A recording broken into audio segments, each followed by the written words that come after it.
Hello, everyone, and welcome to the 68th episode of Don't Forget the Popcorn.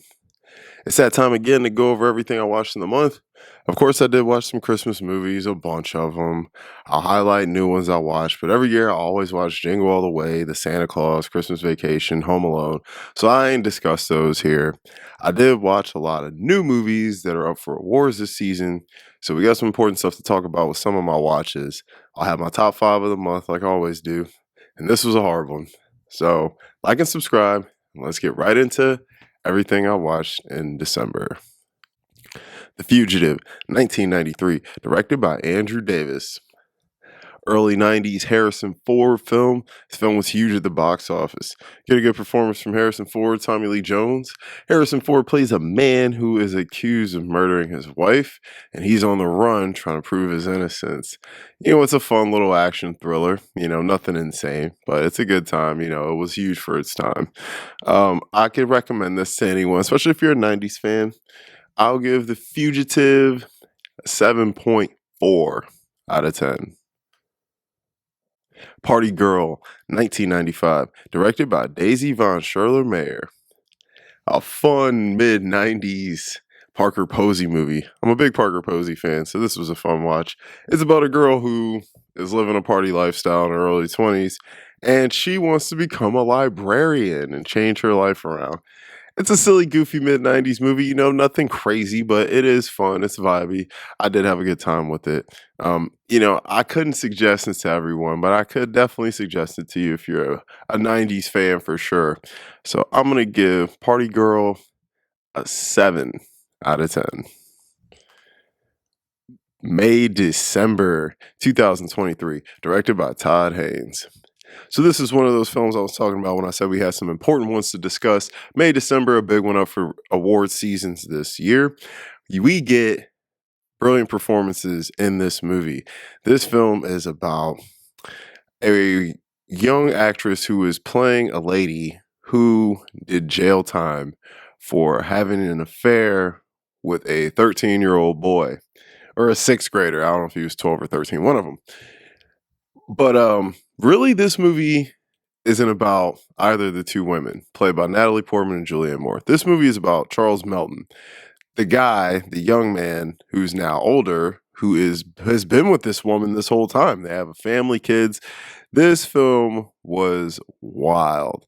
I had a very, very good time with this film. This film is one I definitely can't say everyone would like, but it does seem to be getting a lot of steam. A lot of people seem to be talking about it. I've seen it on a lot of people's top of the year list. This did make my top of the year list, so I'll link that down below as well if you guys want to check that out. So May, December, I do think it's a film everyone should watch, especially because it is getting so much steam for this award season. So I'm gonna give May, December an 8.3 out of 10. Uncle Buck, 1989, directed by John Hughes. Uncle Buck is a classic, okay? I've definitely seen this movie before, but it's been a long time. This movie's John Candy. Come on, we never can go wrong with John Candy. John Candy plays a guy, Buck, who comes to help out his brother babysit his kids in a situation where him and his wife need to go away. And it's just, you can see where it goes from there. It's a fun time. It's a John Hughes movie from the 80s. So if you like John Hughes, it's definitely one you'll like. I'm going to give Uncle Buck a 7.4 out of 10. City of Lost Children, 1995, directed by Jean-Pierre Jeunet and Marc Caro. This film is a fun non-Christmas movie. We got a young performance from my man Ron Perlman, Hellboy, Clay from Sons of Anarchy. He's in here speaking French, doing a lot of action, a lot of stunts. It's actually a very nice performance from him. This film is about a strong man who is trying to save his brother from the evil guy who steals dreams from kids. Very Monsters, Inc. influence here. Or this influenced Monsters, Inc., excuse me. This film is great. It's a fun adventure time film set in Paris. It's Christmassy. It's vibey. It's definitely a film that I think if you're a fantasy fan, magic fan, you like adventure movies, This is right up your alley. It's a very gorgeous, creative world, very practical. I thought it was great. I would recommend this to anyone. I'm going to give City of Lost Children an 8.2 out of 10. Crimes of the Future, 2022, directed by David Cronenberg. Now, I had wanted to watch this movie last year, and I just didn't get to do it. I just kept putting it off. I didn't think I was gonna like it. I do like Cronenberg, but I'm not a Cronenberg stan. But I've watched a couple of his movies this month that has definitely moved him up on my list for directors, and this is one of them. I know that this was not for everyone. I know a lot of people didn't like this movie.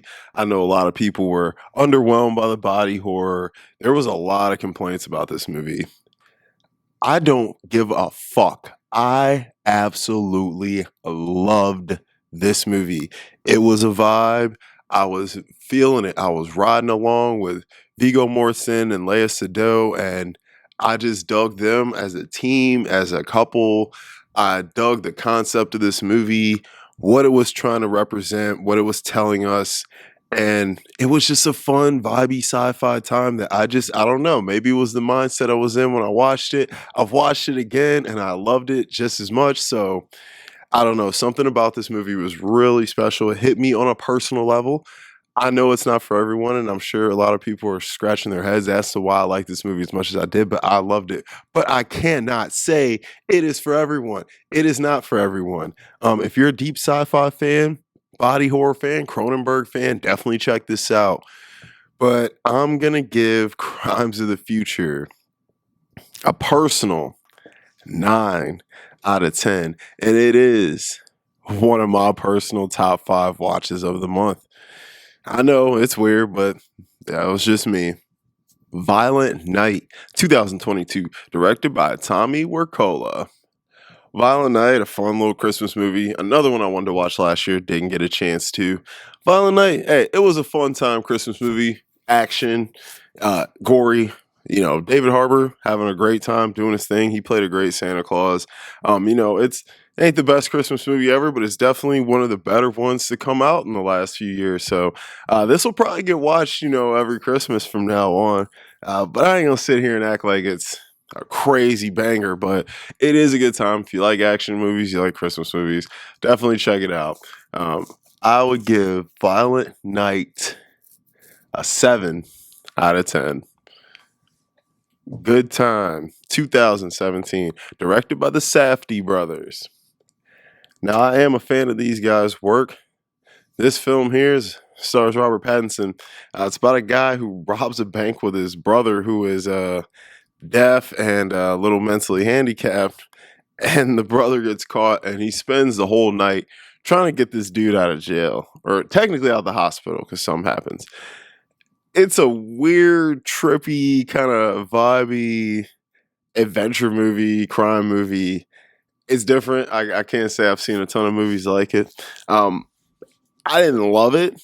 I thought it was a decent outing for them. I thought Robert Pattinson played his role well, but it definitely was a little weird at parts. Threw me off a couple times, but there was some shocking, kind of fun stuff in it. So, if you liked Uncut Gems from the Safdie brothers, I would go ahead and check this out. But I can't say everyone would like this.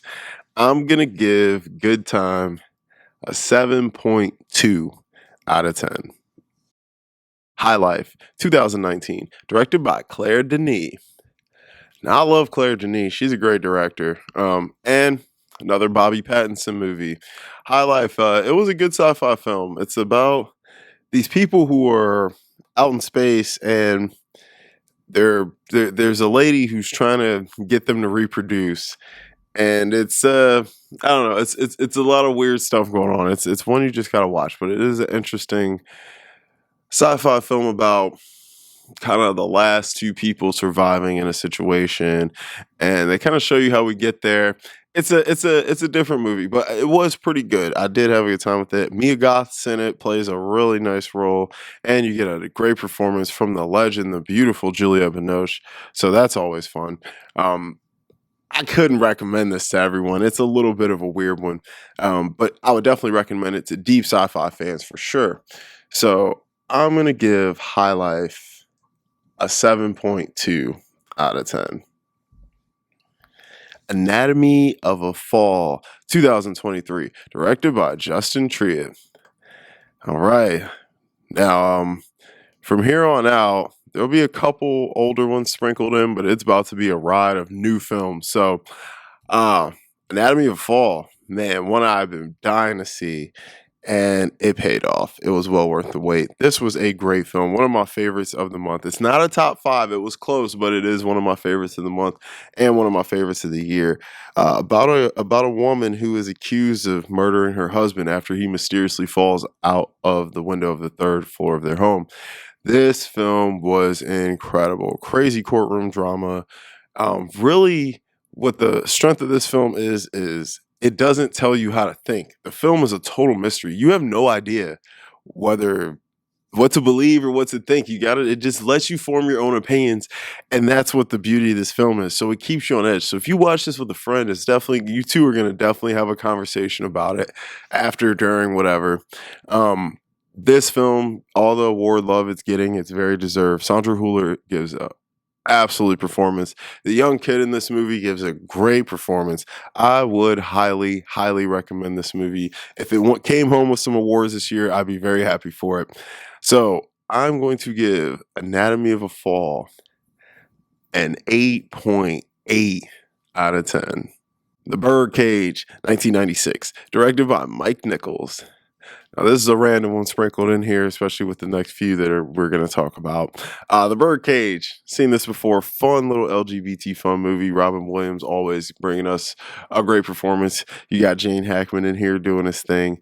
This film is about a gay couple who live in Miami, and they run a club called the Birdcage, and their son is dating a very prominent political figure's daughter, and he kind of wants them to change who they are in order to impress these people. It's a fun time. It's a great movie. If you're a 90s fan, a Robin Williams fan, LGBT fans, Hank Azaria gives a funny supporting performance. Definitely check this movie out. I'll recommend this to anyone. I'm going to give The Birdcage a 7.9 out of 10. Maestro, 2023, directed by Bradley Cooper. All right, this film has been a big topic of conversation in this awards season. A lot of people talking about this film as a big Oscar contender. It's already got some Golden Globe nominations. I thought this film was very average. I'm going to be honest. I thought Cooper's direction was average. I thought it was a step down from A Star is Born. A Star is Born was incredible. I thought this was just okay. Um, I came out of this movie really knowing nothing about Leonard Bernstein. I thought he played the role very well as far as his acting and his mannerisms and the way he went about portraying the character. I feel like it was probably accurate, but I had a lot of problems with this movie. It didn't go deep enough. I feel like I don't know a thing about this man. It didn't go deep enough into his little side relationships with men, his sexuality, even his relationship with his wife. We really didn't. We scratched a lot of things, but didn't dive deep on anything. And I truly thought the star of the show here was Carey Mulligan. This felt more like her movie and his wife's character's movie than his. And I think she was the star of this film. I don't think the direction really deserves all the love it's getting. Cooper's performance up for nominations, I'm totally fine with that. Carey Mulligan, same thing. I think she deserves the love she's getting for this. As a movie, though, it's just that, I was kind of bored at parts. It picked up in the second half for me, but I didn't love it. I didn't think it was that great. I don't think it's one of the best films of the year. It did not make my list or honorable mentions. But with that, I do think you should watch it. The makeup, costume designs in here is incredible. They got Bradley Cooper's makeup looking really nice in here. There's a lot to admire about the look of this film. And one thing that bothered me, Bradley Cooper smokes like almost in every scene in here. You could tell he's not really smoking these cigarettes, and it just looks really fake on camera. It bothered me. But Having said all that, I would say you should check this out just because it is a big award season contender. And I'm going to give Maestro a 6.7 out of 10. Saltburn, 2023, directed by Emerald Fennell. Okay, now I feel differently about this movie than I do about Maestro now. I'm in the minority here because everyone loved Maestro and hated Saltburn, and I'm the other way around. I thought Saltburn was brilliant. Saltburn has a ton of issues. It really does. And I got my main issue is what were the motives of Barry Keoghan's character? What were they? I had a lot of issues with the film, but I'm sorry, it was just far too fun and entertaining and beautiful to look at. To deny it, it was one of my favorite films of the year. It did make my list. I had a blast with this movie. I thought the direction was very good. I thought the performances, especially from Keoghan and Pike, were just incredible. Cinematography was A1. I thought the editing was really brilliant, and I love the final scene of the film. Um, it left me wanting more or wanting something different. It's not how I would have ended the movie if I wrote it, but I still really liked what we got. And I think the fact that I had so many issues with it, yet I still had a good time with it and couldn't get it off my mind really says a lot about this film. So it is definitely not one for everyone. It is a weird film, modern day talent to Mr. Ripley, but I would say if you got the stomach to put yourself through it, definitely check it out. I believe it's on Amazon Prime right now. So I'm going to give Saltburn an 8 out of 10. Poor Things, 2023, directed by Yorgos Lanthimos. All right, Poor Things has been probably the most buzzed about movie the second half of this year, or this past year, excuse me. Unfortunately, I'm not one of those cool people who get to go to film festivals, so I had to wait for it with the rest of the regular folks of the world. And God, it was worth the wait. Poor Things is one of the coolest, most beautiful, one of the funniest, ambitious, gripping, just batshit fun films I've seen in a while. I had an absolute blast with this film. I laughed so hard. I was mesmerized by the acting, what I was seeing. The editing is beautiful. It is just a big swing for the fences, and I loved it. And I know a lot of people had issues with some of the narratives going on in it, but I thought it was a beautiful narrative. The dark Barbie of the year. Emma Stone should be receiving her second Oscar for this. Um, I love Lily Gladstone, and I'm glad she's getting recognition. But this is Emma Stone's award, man. She brought it for this. Mark Ruffalo brought it. Willem Dafoe brought it. So, guys, this movie is absolutely incredible. My favorite film of the year, and an absolute top 5 of the month. I'm going to give Poor Things a 9.7 out of 10. Dream Scenario, 2023, directed by Christopher Borgilli. Well, man, Nicolas Cage brought it. Nick Cage is back. He is back. Ever since he did Pig a couple years ago, my lord, this guy's just been cranking out bangers. Dream Scenario is a movie about a guy who just appears in people's dreams and he turns into a celebrity. Then some things go wrong. And it's really a film about modern day cancel culture. And I thought it was effing brilliant. Nicolas Cage gave a great performance. I thought this was a great screenplay. I thought it was funny. I thought it was really creative. And, I like how a lot of things were left unsaid and unexplained. I thought it added to the mysterious nature of this movie, the ambiguous nature of this movie. I thought it was awesome. Fun time. Definitely recommend it. If Nick Cage gets some love for award seasons, I'm happy for him. He definitely deserves it. I'm going to give Dream Scenario an 8.3 out of 10. Talk to Me, 2023, directed by the Filippi brothers. These guys coming off of YouTube, man. So we got to support these guys and check out their film. I definitely wanted to watch this a lot sooner. I'm a little upset with myself. It took me this long to see it, but I made sure I saw it before the year ended. This film was definitely an incredible directorial debut for these guys. I really loved the first half of this movie. I thought it was very creative. The way they did it, edited the party scenes with the hand and all that, I thought it was really cool. I will say it does drop off a little bit for me in the second half. Um, I thought it needed to be tightened up a little bit in the third act, but it does roll, man. It does roll. It's a fun time. It's definitely a good swing and a good hit for these guys. It made a lot of money. I'm very excited to see what they do next. Definitely, if you're a horror fan, absolutely got to check this one out. So I'm gonna give Talk to Me a 7.5 out of 10. Say Low, or The 120 Days of Sodom, 1975, directed by Pier Paolo Pasolini. All right, this is a very controversial film, a very controversial filmmaker. I mean, we can do a whole video just about the director himself before we even get into this movie. He was a political activist, a poet, a filmmaker, a writer. He did a lot of things, and he was a pretty prominent figure in Italy back in his time. He was murdered not too long after this movie released.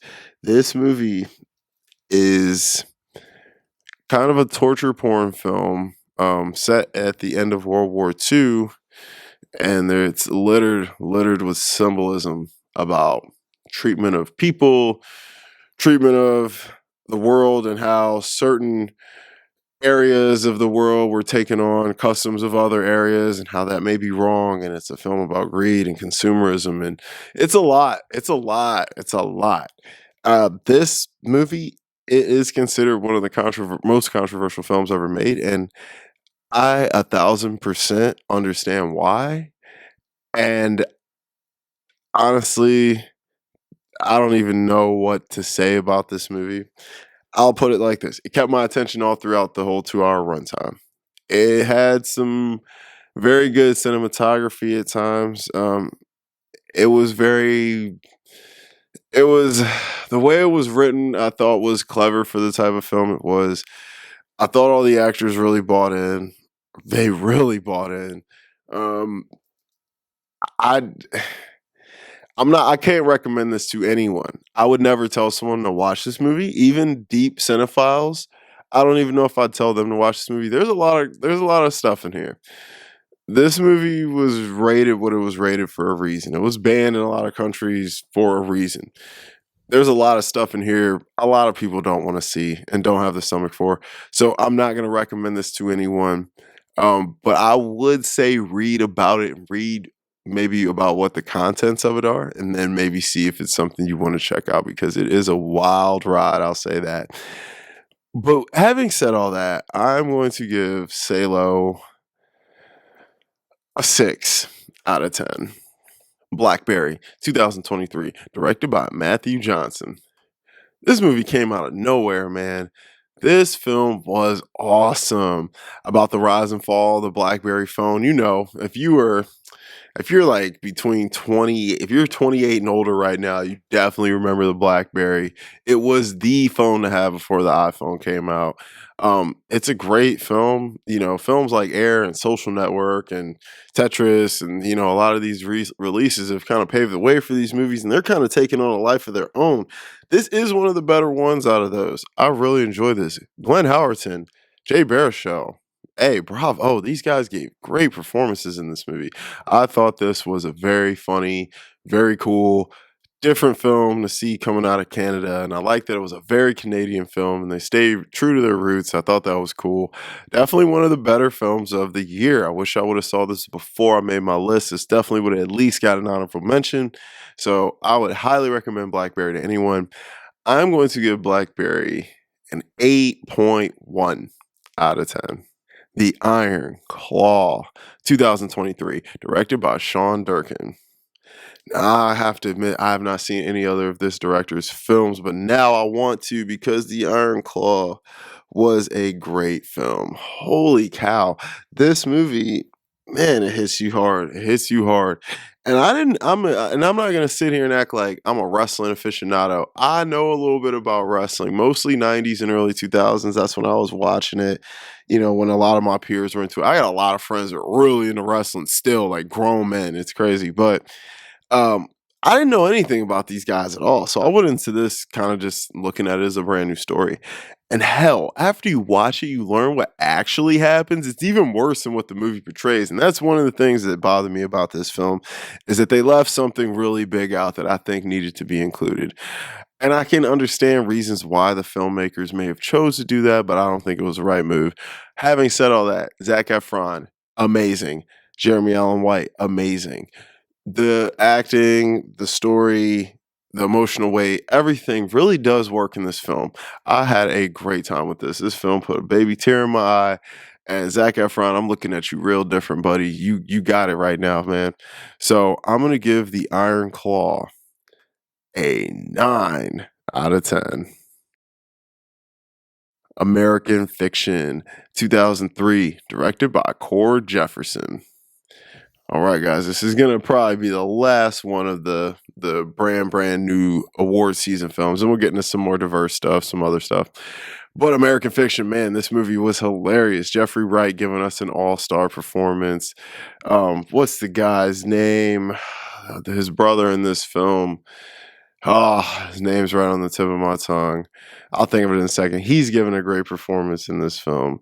I absolutely adored it. It's a funny film about a black man who he ain't sure he ain't he's an upper class black guy. He's a teacher at a university, a writer. His family's prestigious, and he's got a problem with some of the black literature coming out. So he writes this fake book that all these people eat up, and it is just hilarious how this fake stupid story just takes on a life of its own. It is hilarious. Sterling K. Brown, that's his name. Sorry, it just boom, like I said, it would come to me. It did. Sterling K. Brown, he gave a great performance. Sorry, that just came to me. But yes, I would absolutely recommend American Fiction. Hopefully, see Jeffrey Wright get some love this award season.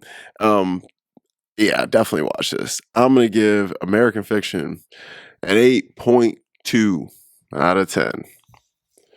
All right. The Defiant Ones, 1958, directed by Stanley Kramer.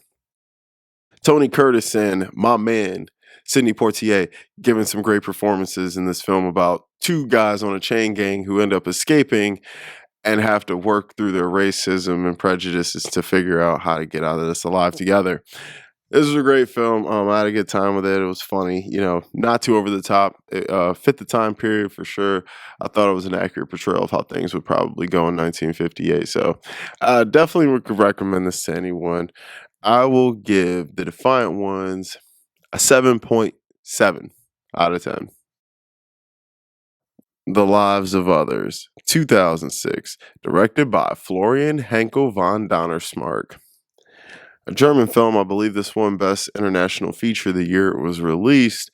This film is a political thriller about a guy who's watching a guy who the government believes is up to no good, but actually, this man is a very stand up guy. And the guy surveilling him ends up really wanting to help this guy instead of hurt him. And it is a really cool tech cat and mouse story that just flowed. I had a really good time with it. It's definitely one you gotta check out if you've never seen.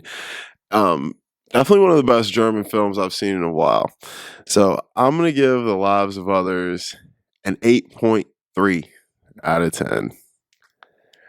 Dogville, 2003, directed by Lars von Trier. All right, I have a whole review I made on this movie. This movie is insane. Lars von Trier is insane. I'm not gonna go crazy about it. I'm gonna try and speed this up a little bit. Dogville, it almost made my top 5 of the month, but I didn't want to put the same director on here twice again like I've been doing. I don't think it's fair. So I picked another Lars von Trier film we're gonna talk about in a minute. I'm gonna give Dogville a 9.8. I'll link the review to this down below. Watch that, all right? If you've seen this movie, watch it. If you haven't, watch Dogville. All right. Cha Cha Real Smooth, 2002, directed by Cooper Rave. a fun Lost in Your 20s movie about a guy who's coming out of college, who's having trouble getting a job, and he ends up becoming kind of like a party starter, like a event planner type of dude. And he meets this woman and who has a kid, and it's just a fun little Lost in Your 20s movie. Nothing crazy. It was big last year. I thought it was good, but I didn't think it was one of the best movies of last year. Definitely could recommend it to whoever though. I'll give Cha Cha Real Smooth a 7.3 out of 10. In Bruges, 2008, directed by Martin McDonagh. All right, this director's been real intriguing lately, and Brendan Gleeson and Colin Farrell, they're magic together. And this film is so funny, good. It's about two hitmen who end up in Bruges, and they just can't stand it. But some events happen, and it's just a weird, quirky ride. Honestly, it's just a movie you got to watch for yourself. It's really kind of hard to explain, but In Bruges is just a fun time. I could recommend this to anyone. I'm gonna give In Bruges a 7.8 out of 10. HUD, 1963, directed by Martin Ritt. A revisionist Western starring Paul Newman. HUD is about a crazy rancher guy who's just kind of a total POS, man. And it's about him and all this stuff he does and how he kind of just isolates everyone around him. Paul Newman gives us an all-star performance as he always does. I really had a good time with this movie. I thought it was a great Western. If you're a Western fan, definitely would recommend this. This isn't a shoot 'em up though. This is definitely more of a revisionist one. So I'm gonna give HUD a 7.9 out of 10. Suzume, 2022, directed by Makoto Shinkai. This did come out last year, but technically in the US it dropped this year. This was one of the best movies I've seen in a while. One of the best anime movies I've seen in a while. Makoto Shinkai always brings it. Suzume, about a girl who ends up falling in love with this guy she meets who is a closer, and he's responsible for closing doors that lead to dark things coming into the current world. This movie is fire. Absolutely loved it. I absolutely loved it. Highly recommend to anyone. This was a magical ride, like all Makoto Shinkai's last few movies have been. I couldn't recommend it enough. It is a top 5 of the month for me, baby. Suzume, 9.4 out of 10. Banger. Okay. Dancer in the Dark, 2000, directed by Lars von Trier. Oh my lord, this movie broke the F out of me. And I know I don't even like using the phrase this broke me, but this broke me, man. B. York, the Icelandic musician, my lord, she gives a effing performance in this effing movie. Lars von Trier, you are insane. This film is absolutely incredible about a woman who is going blind, who is trying to raise money to get a treatment for her son to prevent the same fate that she's going through. And I'm going to leave it at that because this movie is one I would definitely recommend to anyone. It is incredible. It is a top 5 of the month. And I'm going to give Dancer in the Dark a perfect 10 out of 10. Adventureland, 2009, directed by Greg Mottola. Adventureland, man, it's a fun little, another Lost in Your 20s movie. Jesse Eisenberg plays a carny who ends up falling for Kristen Stewart, a young girl who works at the carnival with him. It's just a fun little Lost in Your 20s movie, man. It's nothing to write home about, but it is a good time. I did have fun time with it. Ryan Reynolds, Bill Hader, Kristen Wiig. You got some good people in here. It's a fun time, late 2000s comedy. If you were around back then and you like these types of movies, you probably dug it. I'll give Adventureland a 7.2 out of 10. All right, this take may be controversial. Playtime, 1967, directed by Jacques Tati. Now, Playtime was a movie I was really excited about. I heard a lot of good things about. First of all, I know it sounds like I didn't like this movie. It's not that I didn't like this movie. I just didn't get it.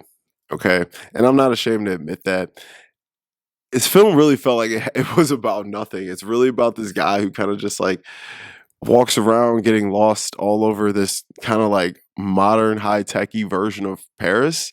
Now, I will say there's a lot of things that I did like about this movie. I love the vibe of this movie. I love the atmosphere, the setting, the world that was created here, cinematography. It was really cool. The way they play with sound and ambient noise. I really dug it. I thought it was very well edited. It was cool to look at, but as a film, I didn't get it. I there was some funny parts I did laugh at, but I did not understand the point of this film. I don't really know what the filmmaker wanted to accomplish with this film, and, there's nothing wrong with that, We all don't understand everything isn't meant to be understood in a film, because I do appreciate a lot of the artistic merits that I saw in this film, but I will say it wasn't necessarily for me. I could recommend this though to some deep art house fans. If you're a deep art house fan, definitely watch this and tell me what you think if you haven't seen it. If you have seen it, I would really like to know what you think. So I'm gonna give Playtime a 6.6 out of 10. Crash, 1996, directed by David Cronenberg.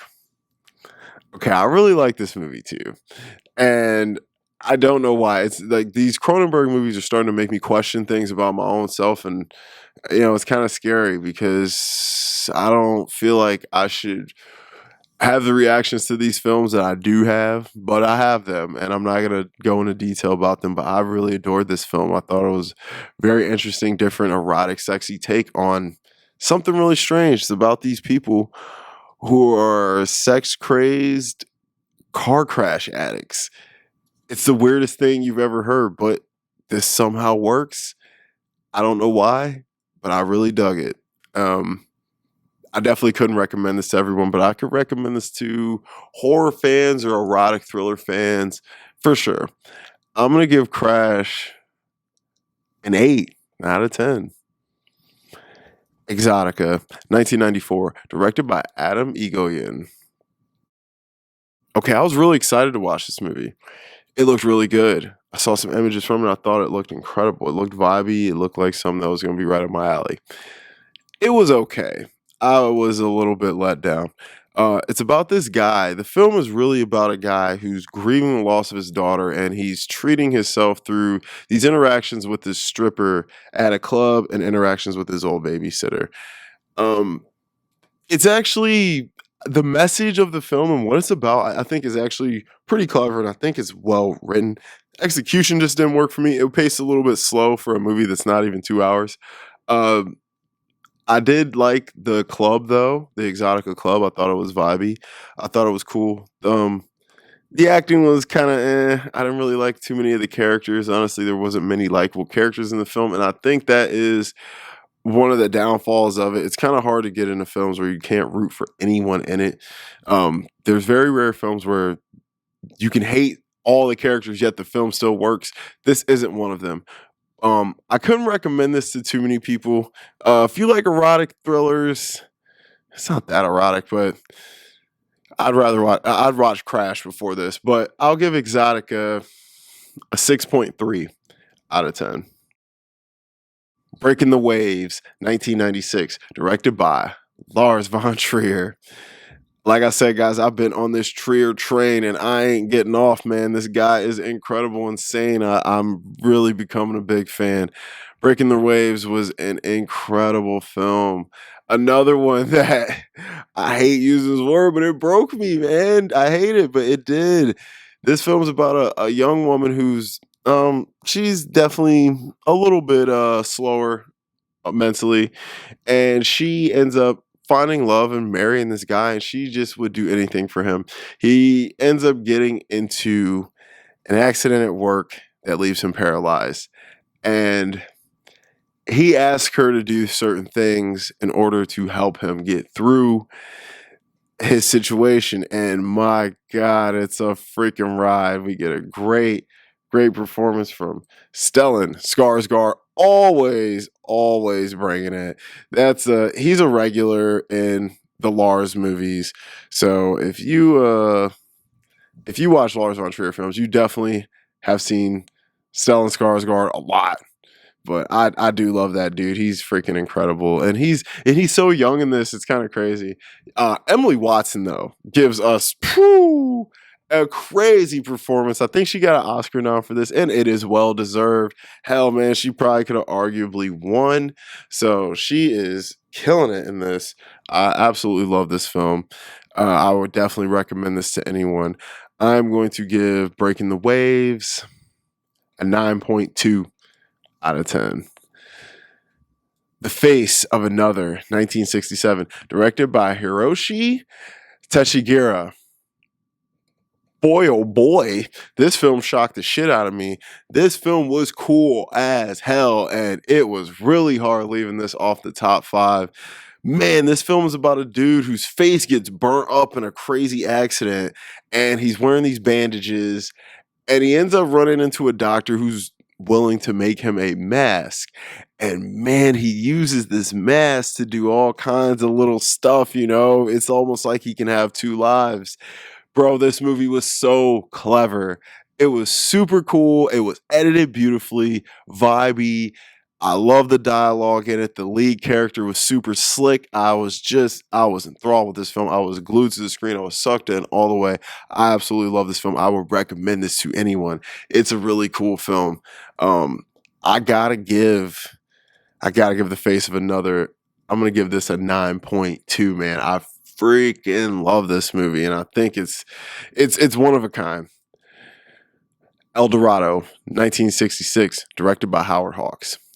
Man, we got my man John Wayne and Howard Hawks, so you know we got a dope Western here. This movie is incredible, man. We get a young appearance from my man, James Caan, and I've been watching a ton of his films like I talked about last month. James Caan is incredible in this too. Super young, got full head of hair. It's insane. This film, it's a bang 'em up fun time Western, man. If you like Westerns, definitely watch this. I'm going to give El Dorado an 8 out of 10. Clockers, 1995, directed by Spike Lee. Somehow, man, I've never seen this movie. Clockers, I've been watching a lot of hood classic movies because I am in the near future gonna make a best hood classics movies list. So I love hood classic films, especially the '90s ones and '80s ones. So this film was pretty good. Mekhi Phifer making his debut. It's about a young drug dealer who ends up getting caught up in a murder rap and all this crap for the guy who supplies him, and it's a whole mess. But it's a decent watch. You know, it's not the best hood movie. It's good, but as far as a hood movie, it don't give me that hood classic vibe that I love, like a Menace to Society or something like that. But it's definitely a decent watch. It's Spike Lee, so you know it's going to be at least worth watching. I'll give Clockers a 7.3 out of 10. Kings of Summer, 2013, directed by Jordan Vogt Roberts. This was a good film, man. Little coming of age story about a guy who he just wants to be on his own, and he and his friends go out to the woods and they build this cool little house and they stay out there all summer, man, and just have a good time. Coming of age story, these guys learn a lot about themselves and each other. You know, it's a fun time ride. You know, that's all I can really say about it without giving too much away. I could recommend this to anyone, especially some young guys who are lost, you know, trying to figure themselves out. I'll give Kings of Summer a 7.2 out of 10. The Best Years of Our Lives, 1946, directed by William Wyler.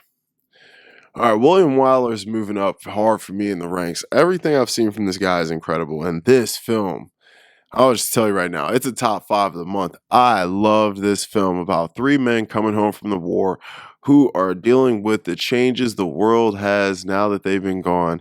And my God, it's such a fun, heartfelt, yet realistic take on, I'm sure, how it was back then for guys coming back from the war.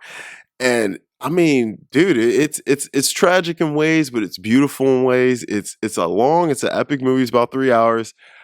Man, it flew by for me. I was glued to the screen. I loved this movie. I'm going to recommend this to anyone, and I'm going to give The Best Years of Our Lives a 9.5 out of 10. Children of Paradise, 1945, directed by Jacques Prévert. Great old school French movie. Another long epic boy. This one's about 3 hours too. It's about this woman and all these men who love her. I'm gonna be real. I don't get why all these guys like this woman. There was other women in the movie that I thought were more likable, but that's just me. But this film was great. It's a very performance-based film. It's got circus acts and all kinds of cool theatrics in it. It's about actors and all that fun stuff back in the day. Very Carnival type feel. I really enjoyed it. If you like old school movies like this, love stories, definitely could recommend this to you. I'm gonna give Children of Paradise an 8.4 out of 10. Hot Rod, 2007, directed by Kiva Schaffer. Andy Samberg, man, he's got his own brand of comedy. And you know what? I think I do like it. This movie is dumb as hell, but I couldn't help but laugh at a lot of the scenes. I was laughing quite a bit at this film. It's a great film, for if you just need a mindless, stupid way to kill an hour and a half, this is a decent way to do so. So I'll give Hot Rod a 6.8 out of 10. Christmas with the Cranks, 2004, directed by Joe Roth. Okay, this movie's not that good, guys.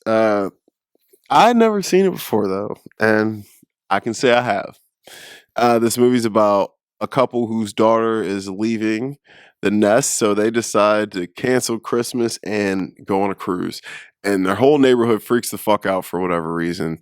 And that's pretty much what the movie's about, them dealing with their neighbors going crazy about this crap.